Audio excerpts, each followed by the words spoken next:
할렐루야, 우리 고등부 친구들 한 주간 잘 지내셨나요? 한 주만 온라인 예배로 만날 줄 알았는데 이번 주에도 이 코로나 바이러스가 더 확산되고 더 이렇게 좀 어려운 상황 가운데 있게 되어서 이번 주에도 온라인 인터넷 예배로 만나게 되었습니다. 이럴 때일수록 우리가 더욱더 주님 안에서 기도하기에 힘쓰고 또 가정에서 예배하며 말씀 듣기에 힘쓰는 우리 고등부가 되었으면 좋겠고요. 우리가 평소에는 너무나도 당연하게 예배 드리는 것이 너무나 당연하게 느껴졌었는데 한두 주 이렇게 예배를 드리지 못하고 있다 보니까 예배가 참 늘 드리는 당연한 게 아니었구나 하는 생각도 하게 됩니다. 우리가 정말 주 안에서 예배하는 것 너무나도 소중한 일입니다. 우리가 함께 모여서 예배할 날을 기다리며 또 기도하며 우리가 이 시기를 믿음으로 이겨낼 수 있는 우리 고등부 친구들 모두가 되길 바랍니다. 오늘 한번 말씀 보겠습니다. 누가복음 8장 4절에서 15절 말씀입니다. 신약성경 누가복음 8장 4절에서 15절 말씀인데요. 이게 영상이 길면 안 되기 때문에 좀 정해진 시간에 해야 되는데 오늘 말씀이 좀 길어서 제가 빠른 소리로 빠르게 한번 읽어볼 테니까 여러분들 잘 따라오셔야 돼요. 누가복음 8장 4절부터 15절 말씀입니다. 각 동네 사람들이 예수께로 나와 큰 무리를 이루니 예수께서 비유로 말씀하시되 씨를 뿌리는 자가 그 씨를 뿌리러 나가서 뿌릴새 더러는 길가에 떨어짐에 밟히며 공중의 새들이 먹어버렸고 더러는 바위 위에 떨어짐에 싹이 났다가 습기가 없으므로 말랐고 더러는 가시떨기 속에 떨어짐에 가시가 함께 자라서 기온을 막았고 더러는 좋은 땅에 떨어짐에 나서 100배의 결실을 하였느니라. 이 말씀을 하시고 외치시되 들을 귀 있는 자는 들을지어다. 제자들이 이 비유의 뜻을 물으니 이르시되 하나님 나라의 비밀을 아는 것이 너희에게는 허락되었으나 다른 사람에게는 비유로 하나니 이는 그들로 보아도 보지 못하고 들어도 깨닫지 못하게 하려 함이라. 이 비유는 이러하니라. 씨는 하나님의 말씀이요 길가에 있다는 것은 말씀을 들은 자니 이에 마귀가 가서 그들이 믿어 구원을 얻지 못하게 하려고 말씀을 그 마음에서 빼앗는 것이요 바위 위에 있다는 것은 말씀을 들을 때에 기쁨으로 받으나 뿌리가 없어 잠깐 믿다가 시련을 당할 때에 배반하는 자요 가시떨기에 떨어졌다는 것은 말씀을 들은 자이나 지내는 중 이생의 염려와 재물과 향락의 기운이 막혀 온전히 결실하지 못하는 자요 좋은 땅에 있다는 것은 착하고 좋은 마음으로 말씀을 듣고 지켜 인내로 결실하는 자니라. 아멘. 입에소가 아니었어요. 말만 빨리 한 것인데 잘 따라왔을 것이라 믿습니다. 오늘 읽었던 이 말씀은 우리가 흔히 씨 뿌리는 자의 비유라고 불리는 말씀이에요. 이 비유는 우리 고등부 친구들에게도 아마 익숙한 말씀일 것입니다. 교회를 오래 다닌 친구들은 유초등부 교회 학교에서 많이 들었을 말씀이고 또한 마태복음, 마가복음, 누가복음에 모두 나오는 말씀이기 때문에 자주 보니까 익숙할 수도 있을 것입니다. 5절 이하에 나오는 비유의 내용은 이런 내용입니다. 씨 뿌리는 사람이 그의 씨를 뿌리러 나갔습니다. 씨를 뿌리는 가운데 하나가 길가에 떨어졌어요. 그것은 발에 밟혔고 하늘의 새들이 먹어치워 버렸습니다. 또 다른 것이 바위 위에 이번엔 떨어졌어요. 그것은 자라났다가 물기가 없기 때문에 말라버렸습니다. 또 다른 것이 이번에는 가시덤불 한가운데 떨어졌습니다. 가시덤불이 씨앗과 함께 자라나서 그것을 질식시켜버립니다. 또 다른 것이 이번엔 좋은 땅에 떨어졌습니다. 그것은 자라나 100배의 열매를 맺게 되었습니다. 예수님은 이 비유를 말씀하신 후에 제자들의 질문에 따라서 그 의미를 친절하게 설명해 주십니다. 11절에 의하면 이 씨는 하나님의 말씀을 뜻하는 거예요. 그러니까 씨 뿌리는 자는 하나님의 말씀을 선포하는 누가 될까요? 바로 예수님을 의미하는 것입니다. 그러면 땅은 무엇일까요? 전통적으로 많이 우리가 들어왔던 설교나 많이 봤던 말씀에서 보면 이 비유에 나오는 4가지 땅은 우리 마음밭을 가리키는 것으로 해석이 되어 왔습니다. 즉 어떤 사람의 마음은 길가와 같고 어떤 사람의 마음은 바위 위와 같고 돌밭과 같고 또 어떤 사람의 마음은 가시밭과 같고 어떤 사람의 마음은 좋은 땅과 같다. 그래서 우리는 우리의 완악하고 정말 그 갈궈지지 않는 그 고르게 좋은 땅으로 옥토가 되지 않는 이 마음을 갈구어서 일구어서 돌도 걷어내고 가시덤불도 걷어내어서 옥토와 같은 상태로 좋은 땅의 상태로 바꿔야 한다는 것이 이 해석을 통해서 얻어내는 일반적인 메시지였습니다. 그러나 이 비유를 누가복음의 맥락에서 읽어보면 그것과는 조금은 미묘하게 다른 의미가 있다는 것을 발견할 수가 있습니다. 그래서 오늘은 누가복음 본문을 조금 더 우리가 좀 세밀하게 관찰하면서 그 의미를 확인해 보고자 합니다. 12절 이하를 읽어보면 길가에 있다는 것은 이러이러한 자이다. 또 13절에 보면 바위 위에 있다는 것은 이러이러한 자이다 하는 식으로 나오죠. 그래서 마치 뿌려진 씨앗들이 사람들인 것처럼 우리가 그렇게 해석을 할 수가 있습니다. 그러나 11절에서 예수님이 분명히 말씀하신 것처럼 씨는 사람들이 아니라 분명히 말씀하신 것처럼 이 하나님의 말씀이라고 이야기하고 있습니다. 그리고 헬라어 원문을 읽어보면 길가에 있다는 것과 같이 어떤 물건을 가리키는 말이 아니라 길가에 있는 사람들, 이렇게 번역해야 합니다. 그래서 12절의 말씀을 원문에 가깝게 다시 한번 읽어보면 길가에 있는 사람들은 이러이러한 사람들이다 라는 뜻이에요. 여기서 길가에 있는 사람들이란 예수님이 씨를 뿌리고 계시는데 그것을 구경하는 사람들이다 뭐 이런 뜻이 아니라 길가와 같은 상황에 있는 사람들, 다시 말해서 씨앗이 길가에 떨어진 것과 같은 상황에 있는 사람들을 의미하는 것입니다. 마찬가지로 13절은 직역하면 바위 위에 있는 사람들이 되고 바위 위에 씨앗이 떨어진 것과 같은 그런 상황에 있는 사람들에 대해서 말씀하고 계시다는 것을 알 수 있습니다. 14절과 15절도 마찬가지로 볼 수 있겠죠. 이러한 이해의 틀에서 보자면 이 비유에서 씨 뿌리는 자는 바로 예수님이라고 말씀했고, 씨는 그러면 뭐라고 얘기했습니까? 예수님의 말씀이 되는 것이고, 씨앗이 네 가지 그 땅에 떨어진 상황은 서로 다른 상황에 있는 네 그룹의 사람들의 상황에 대해서 이야기하고 있다는 것을 알 수가 있습니다. 첫 번째 그룹에 속하는 사람들은 씨앗이 길가에 떨어진 것과 같은 상황에 있습니다. 그들에게도 말씀의 씨가 떨어지긴 하였지만 마귀가 와서 그들이 믿고 구원받지 못하도록 그들의 마음에서 말씀을 빼앗아 가버립니다. 그래서 말씀의 씨앗이 그들의 마음에 뿌리를 내리지 못하는 거예요. 두 번째 그룹에 속하는 사람들은 씨앗이 바위 위에 떨어진 것과 같은 사람들입니다. 그들은 말씀을 들을 때에는 기쁨으로 받아들이지만 뿌리가 없어요. 그래서 잠깐 믿다가 어떤 어려움, 시련의 때를 만나게 되면 그것이 바로 떨어져 나가버리게 되는 것입니다. 우리는 교회를 다니면서 신앙생활을 하면서 여러 가지 어려움, 여러 가지 시련을 당하게 돼요. 우리가 당하는 현실적인 고통과 고난들이 모두 이러한 시련에 해당하는 것인데, 어떤 친구는 학교 문제로, 어떤 친구는 가정의 문제로, 어떤 친구는 친구 간의 문제로, 친구 관계 문제로, 그리고 학교에서 성적 때문에 여러 가지로 고통을 당하고 힘들어하고 있습니다. 또한 뜻하지 않은 이런 코로나 바이러스의 문제, 질병의 문제, 여러 가지 사고의 문제로 우리는 시련에 직면할 때가 많이 있는 것이죠. 이처럼 어려움에 직면할 때 바위 위에 떨어진 씨와 같은 사람은 믿음의 뿌리가 없어서 그 시련을 견뎌내지 못하고 떨어져 나가버린다는 것입니다. 세 번째 그룹에 속한 사람들은 가시덤불 한가운데 떨어진 씨앗과 같은 상황에 있는 사람들입니다.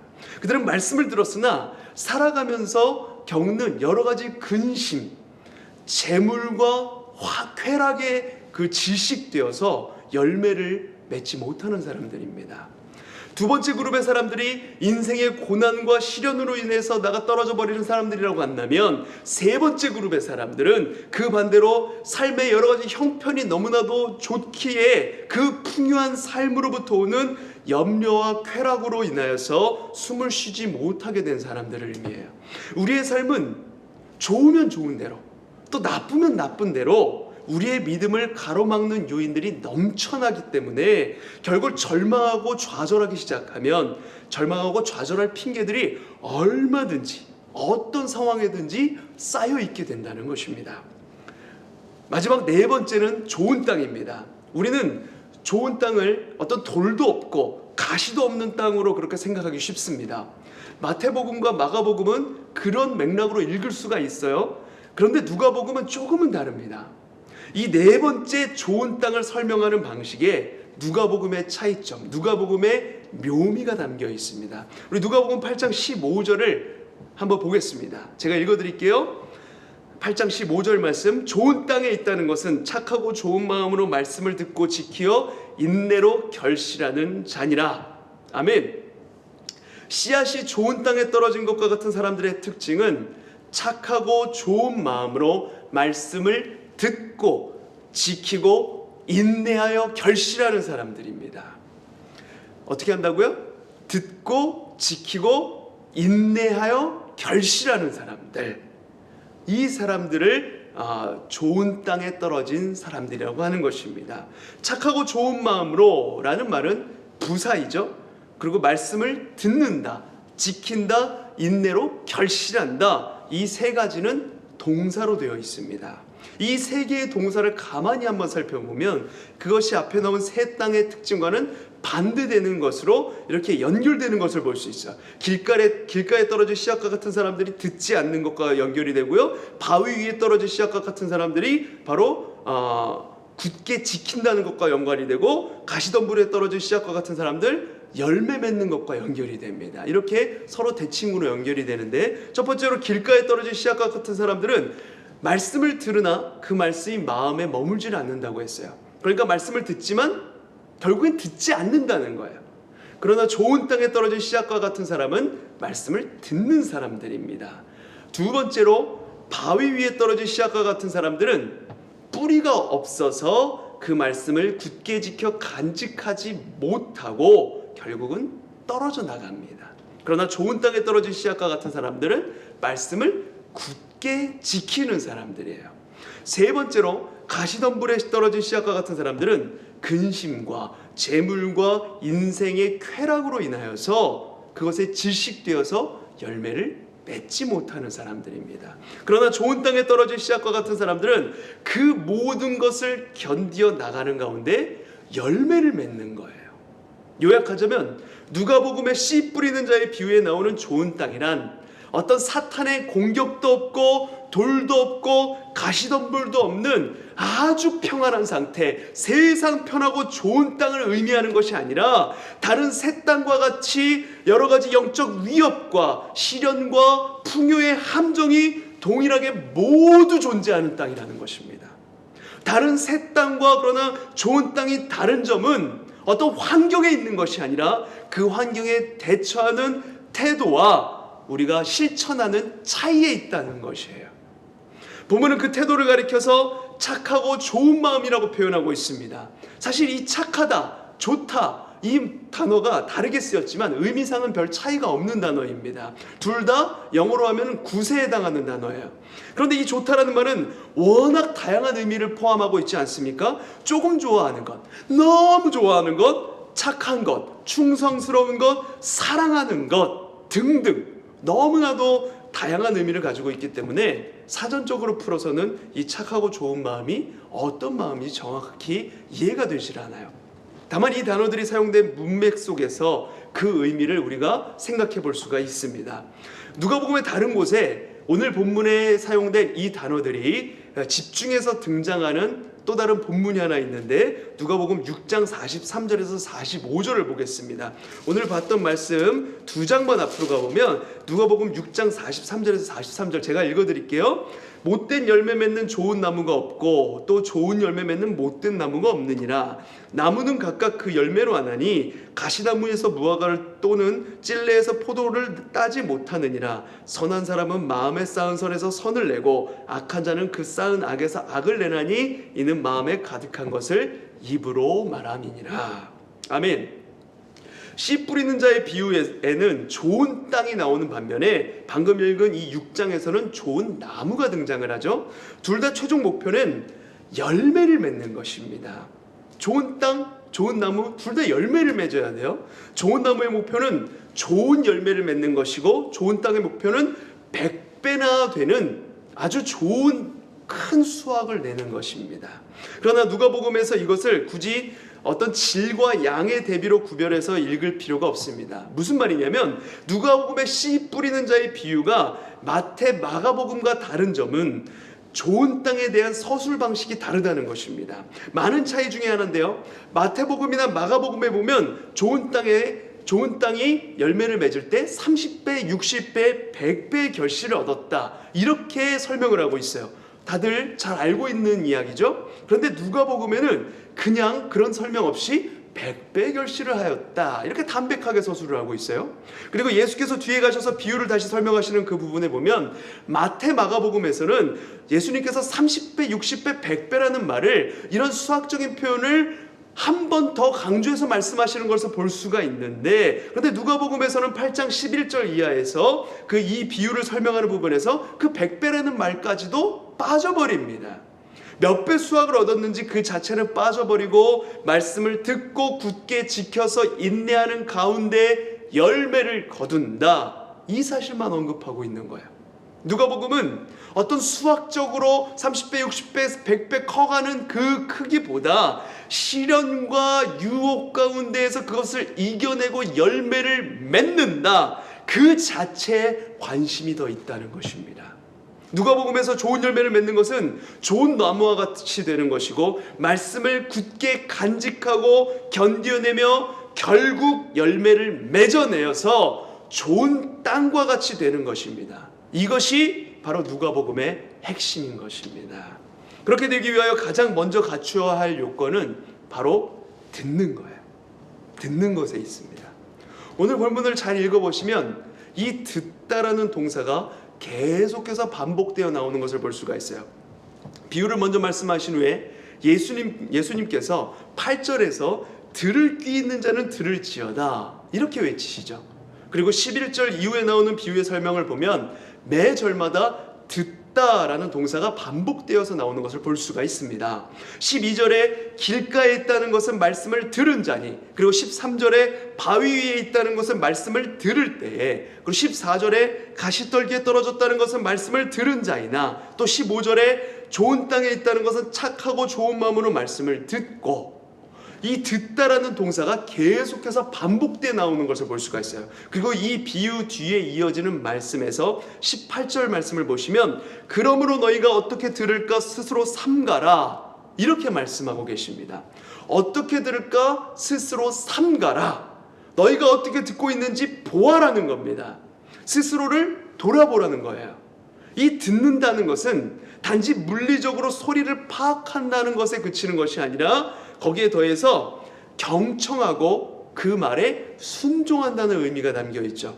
엄마가 우리 친구들 향해서 너는 왜 그렇게 말을 안 듣니? 이렇게 말할 때 그 말은 우리 고등부 친구들이 귀가 어두워가지고 귀가 잘 들리지 않아. 아유 저 사오정 같은 놈 저거 말도 안 들어먹고 이런 의미로 얘기하는 것이 아니라 그 말에 엄마가 한 말에 경청하고 순종하지 않는다라는 뜻을 가지고 그렇게 계속해서 너는 내 말 왜 이렇게 안 듣니? 하고 말씀하시는 거겠죠. 그러니까 이 듣는다는 말에는 경청하고 순종한다, 그대로 행한다 라는 의미가 담겨 있는 거예요. 듣고 이해하고 순종한다는 의미에서의 그 들음이 우리의 믿음의 출발점이 되는 것입니다. 이 성경에 듣는다라는 말을 오늘날 우리의 상황에 가지고 와서는 읽는다라는 말로 바꿔 이해할 수도 있습니다. 신약성경 시대의 이 책은 아무나 가질 수 있는 것이 아니었어요. 성경책도 우리처럼 각자가 이렇게 책을 가지고 있는 것이 아니라 각 가정의 구성원들이 하나씩 다 가지고 있는 것이 아니라 성경책이 교회에 한 권 정도가 있었어요. 책이 아주 귀한 시대였습니다. 그래서 이 당시 책을 읽는 방식은 오늘날처럼 각자가 눈으로 그냥 방에 들어가서 언제든지 그렇게 읽는 방식이 아니라 한 사람이 앞에 서서 크게 읽으면 나머지 사람들은 앉아서 듣는 것, 그것이 그 당시에 책을 읽는 방식이었습니다. 그래서 우리는 말씀을 읽지만 그 시대 사람들은 바로 말씀을 들었어요. 그래서 성경에서 말씀을 듣는다라고 말하는 것을 오늘 우리는 말씀을 읽는다라고 바꾸어 이해할 수가 있는 것입니다. 따라서 너희가 어떻게 들을까 스스로 돌아보라 라는 이 말씀은 너희가 성경을 어떻게 읽고 있는지 돌아보라 라는 말씀으로 바꿔서 이해할 수가 있는 것입니다. 사랑하는 고등부 친구 여러분, 여러분은 성경을 어떻게 읽으시나요? 성경을 읽는 우리의 그 읽음에, 그리고 말씀을 듣는 우리의 그 들음에 우리의 존재가 그 자체로 들어가야 합니다. 성경에서 어떤 정보를 얻어내는데 그치는 것이 아니라 그 말씀이 우리의 존재 자체를, 우리의 생각 자체를 변화시키게 해야 돼요. 우리가 성경을 읽고 듣고 공부하는 모든 목적은 성경에 담긴 어떤 역사적인 정보를 얻어내기 위해서가 아니라, 지식을 키워내기 위함이 아니라 성경을 읽고 우리가 변화되기 위함에 있는 것입니다. 매일 우리가 범위를 정해놓고 집에서 5분 성경 읽기를 하는 것도, 성경 통독 운동을 하는 것도, 그리고 그중 한 부분을 택하여서 우리가 그 말씀을 묵상하는 것도 다 우리 존재 자체가 변화되기 위함에 있습니다. 변화를 위한 읽음, 변화를 위한 그 들음, 그것이 예수께서 말씀하시는 그 듣는다에 담겨진 의미입니다. 그 들음이 우리 안에 변화된 존재, 바르고 착한 마음을 만들어가는 것입니다. 좋은 땅에 떨어진 씨앗과 같은 사람에게도 사탄의 시험은 계속해서 있을 것입니다. 좋은 땅에 떨어진 씨앗과 같은 사람에게도 여전히 가정의 문제, 학교에서의 문제, 성적의 문제, 그리고 지금 우리가 어찌하지 못하고 있는 이 코로나 바이러스 사태와 같은 재난으로 인한 두려움의 문제, 여러 문제와 같은 상황들이 여전히 존재하고 있다는 거예요. 좋은 땅에 떨어진다고 해서 그것이 사라지는 게 아닙니다. 그러나 그 사람은 그 가운데에서 바르고 착한 마음으로 사탄의 시험에 자신을 내어 맡기지 않고 말씀을 듣는 것에 집중합니다. 시련이 다가올 때 바위 위에 떨어질 씨앗과 같은 사람은 그 시련으로 인해서 떨어져 나갑니다. 그러나 좋은 땅에 떨어진 씨와 같은 사람은 환경이 문제가 아니라 나 자신이 문제임을 분명히 알고 있습니다. 그래서 그 사람은 바르고 착한 마음으로 말씀을 굳게 간직하여 그 시련을 이겨냅니다. 그래서 그 시련 속에서 더 좋은 열매를 맺어내게 되고, 나중에 뒤돌아보니까 그것이 나를 이만큼 성장시킨 일이 되었다, 이렇게 고백하게 되는 것이죠. 우리는 늘 더 풍요롭기를 갈망하면서 살아갑니다. 늘 평안하기를 바라고 있어요. 그러나 그 풍요가, 그 평안함이 우리의 신앙에는 별로 도움이 되지 않습니다. 마치 비커 안에 물을 담고 개구리를 풀어넣은 채 알코올 램프를 서서히 가열하면 개구리는 자기 몸이 익어가는 줄도 모르는 채 유유히 그 물속에서 헤엄치다가 그대로 죽어버리는 것처럼 우리의 신앙도 풍요 속에서, 평안함 속에 갇혀서 그렇게 질식해 간다는 것입니다. 그러나 바르고 착한 마음을 가진 사람은 그 풍요의 유혹과 염려에 빠져들지 않고 스스로 지켜내어서 좋은 열매를 맺어냅니다. 그 모든 것이 바로 이 올바른 들음에서 시작이 되는 것입니다. 사랑하는 고등부 친구 여러분, 여러분은 하나님의 말씀을 어떻게 듣고 계십니까? 올바른 들음 가운데 나아가 바르고 착한 마음으로 풍요의 유혹과 염려에 빠지지 않고, 그리고 늘 평안함 가운데 나아가고 싶은 그 마음에서 벗어나, 우리가 좋은 땅을 갖고 있다고 해도 여전히 우리 가운데 존재하고 있는 여러 가지 시련과 어려움과 그 두려움 속에서 그것에 잠식되지 않고 좋은 열매를 맺어내는 우리 고등부 친구들 모두가 되기를 간절히 소망합니다. 그래서 이 코로나19 바이러스가 끝났을 때 우리를 잠식하고 있었던 그 두려움의 문제, 여러 가지 고통과 신음하는 그 어려운 문제들 지나가고 났을 때 뒤돌아보니까 이것이 나를 이만큼 성장시켰구나, 그것을 믿음으로 고백할 수 있는 우리 고등부 친구들 모두가 되기를 간절히 소망합니다. 기도하겠습니다. 하나님, 오늘도 주님의 말씀을 들려주심을 감사합니다. 그 말씀이 우리 안에 뿌리를 내려 바르고 착한 마음을 형성하게 하시고 그 마음으로 시련 가운데 흔들리지 않고 풍요에 질식되지 않는 가운데 우리의 삶으로 아름다운 열매를 맺어내게 하여 주옵소서. 특별히 지금 우리에게 일어나고 있는 일들로 인해 그 어느 때보다 마음을 지키는 것이 중요한 때입니다. 전 국가적인 위기 속에 이 코로나 바이러스로 인해 교회에 나오고 싶어도 나오지 못하고 학기가 시작되어야 하는데 제때 시작되지 못해서 이것이 언제 다시 정상화될지 여러 가지로 걱정이 되고 있는 때입니다. 특별히 고3 친구들은 3월이 입시 준비를 하면서 새로운 출발점에 있는 가장 중요한 새학기 첫 시작하는 단계에 있는 때인데 이 코로나 바이러스로 인하여서 학교에도 가지 못하고 공부는 어떻게 해야 될지 혼란스럽고 수능 시험 공부가 계속해서 걱정이 되고 두려움이 우리를 잠식하고 그렇게 어려움 가운데 있습니다. 하나님, 이럴 때에 우리가 마음을 지키게 하여 주시옵소서. 하나님의 말씀을 읽고 듣고 그 올바른 들음 가운데 나아가 바르고 착한 마음으로 우리가 두려움의 그 시련에 잠식되지 않고 좋은 열매를 맺어낼 수 있는 우리 고등부 친구들 모두가 될 수 있도록 주님께서 축복하여 주시옵소서. 그래서 우리가 이 모든 것이 지나가고 다시 만나 기쁨으로 예배하는 그날을 속히 허락하여 주시옵고, 그래야 했을 때 우리가 기쁨으로 교제하며 내가 이만큼 주님의 말씀을 더 묵상하였고 그것으로 인해 더욱더 성장하였다 고백할 수 있는 우리 고등부 친구들 모두가 될 수 있도록 하나님 인도하여 주시옵소서.